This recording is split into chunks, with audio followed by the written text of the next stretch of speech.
Hi everyone! In this episode, I'm going to introduce Zill.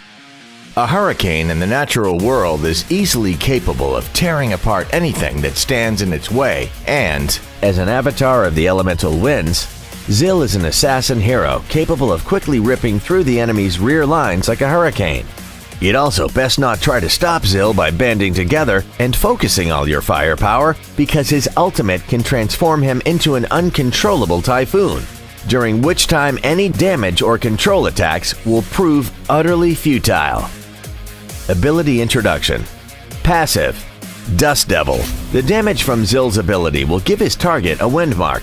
Accumulating 3 marks will form a Dust Devil mark, which will reduce the target's movement speed by 80%. The marks will last 5 seconds. Zill's normal attacks will deal magic damage and refresh the cooldown time on his Wind Shift ability when hitting a target carrying a Dust Devil mark. Every normal attack from Zill will deal additional magical damage. A little bit of info here on how Zill's marks stack.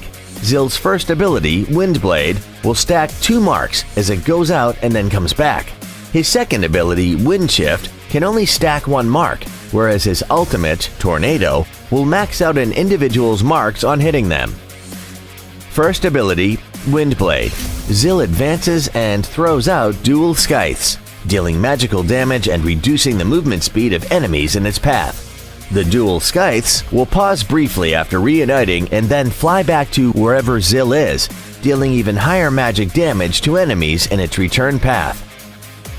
Note: the damage when his Windblade returns is even greater than when he throws them out initially, and the blade's trajectories will change depending on Zill's position. Thus, Zill can adjust his position so that the returning blades can hit fleeing targets. Second ability, Wind Shift. Zill teleports to the target's location and deals magic damage to surrounding enemies. Zill's second ability can bypass terrain, but it has a relatively long cooldown time. Remember to use your normal attack against enemies carrying the Dust Devil mark when you need to follow in hot pursuit or escape with Wind Shift in order to refresh your second ability. Ultimate, Tornado. Zill transforms into a tornado and randomly strikes nearby enemies 5 times for 1.5 seconds, inflicting magical damage. Successive damage to the same target will be reduced to 40%. Zill cannot be selected or attacked during this attacking phase.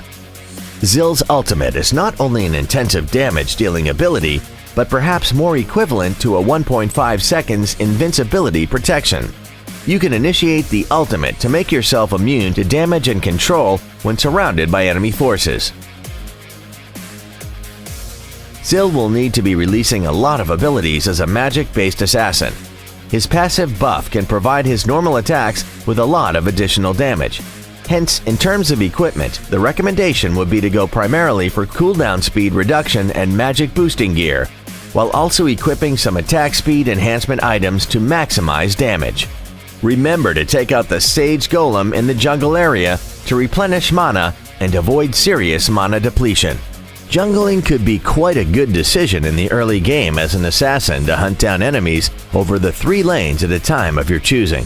Of course, Zill could use his first ability to quickly clear minions, and so going and doing some lane development would also be quite a good choice. Zill's one-on-one prowess is terrifying after level 4, but you must remember to clear out surrounding minions or monsters before unleashing Zill's ultimate to ensure that its high amount of damage will be entirely distributed on enemy heroes. You must remember that Zill needs to seek out opportunities to assassinate more fragile enemies in the middle and late game. Zill is not suited to mounting frontal assaults as he lacks control abilities and is not endowed with particularly a large amount of HP. Going around may often be quite a good idea, and, in particularly, launching another attack when your teammates have attracted the enemy's attention. This will be better to ensure a higher assassination success rate. Thanks for watching this episode's hero introduction. See you next episode.